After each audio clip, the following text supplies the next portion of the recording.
Hello, Farnsworth, OT Lit peeps. Today I'm going to remind you how to do the word phrase sentence, and then I'm going to let you go and try it again on your own. So just to remind you, word phrase sentence. After you read the text, what is one word that stood out as meaningful or powerful to you?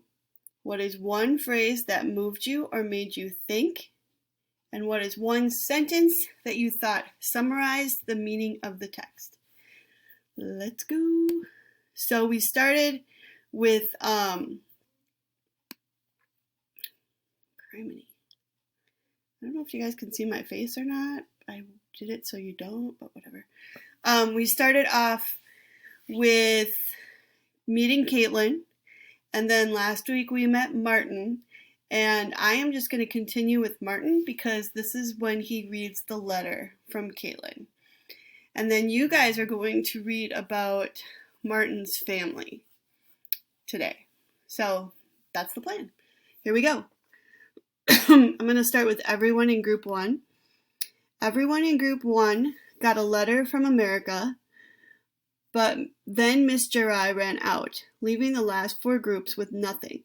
I felt especially fortunate that I was in the classroom that morning. Due to the overcrowding in our school, each room was also split into teams, 1A, B, C, and D. That meant every day, 2 teams would start classes inside and then finish outside beneath the big baobab tree. Our teacher would travel with us and sit in a chair as we sat cross-legged in the dirt and listened to her read passages from textbooks, or lecture us on a topic. On sunny days, it was actually quite pleasant, but when it rained, we had to move into the hallway, which was not as fun. The other teams started outside and finished in. This was called hot sitting and was common throughout Zimbabwe. Miss Jirai handed me the first letter and asked me to read it out loud. We learned English in school. Zimbabwe used to be a British colony, but I spoke Shona with my family and friends. Mutare, where I lived, was 99% Shona. I knew how to speak English, but used it only in this class, so the words felt funny in my mouth. I tried to mimic the voices I had heard on the radio and television, high-pitched and nasally. Hello, my name is Caitlin, I began.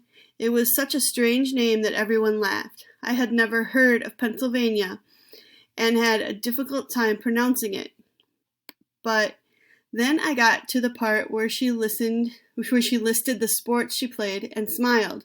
We had something in common. I played soccer daily with my friends, but had never heard of field hockey and was not sure how to say the word. Field hooky, I tried. Hockey, Miss Jirai corrected me before I continued. I also really like the Spice Girls. Do you know them? Baby Spice is my favorite. Someone sang, "If you want to be my lover," and everyone laughed, including our teacher. The Spice Girls were very popular in Zimbabwe. What is life like in Zimbabwe? I hope you write me back. Sincerely, Caitlin Stoicitz. The class burst out in laughter as I tried to pronounce her last name. Mrs. Jirai just shook her head, smiled, and said, "I cannot help you with that one." Miss Jirai told those of us who had gotten letters to craft a response and bring it back the following day. I always loved homework, but this felt more important than any regular school assignment. I had a new friend in America.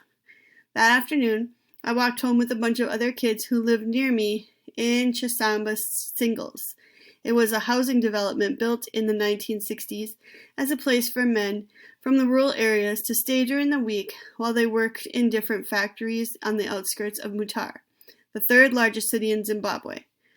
My father had arrived there in 1980, after my older brother, Nation, was born. All right, so after reading the text, what is one word that stood out to you? I'm going to go with overcrowding, just because it points out how much different our schools are. They don't even have enough people, or they have too many kids to be in the school at the same time, so they have to have half the school learn outside and half the school learn inside. To me, that was a big phrase or big word. I thought for a phrase, one phrase that moved me or made me think.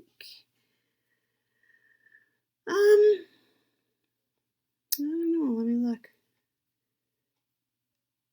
I think maybe we had something in common. That's a sentence, but the sentences are kind of short here.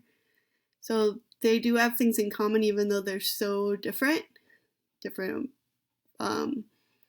totally different lives, but they do have something in common. So that's kind of cool. And I think for a sentence, I always loved homework, but this felt more important than any regular school assignment. I had a new friend. And you could even include in America, because this is kind of the start of the whole thing. They're going to start writing each other back and forth. So that's what I would write down on my worksheet, which is, you have that assignment in Schoology. Let me see if I can find it. No, I'm set up weird. So anyway, if you have questions, I will be online, but that's kind of what I want you to do. You're going to read 2 pages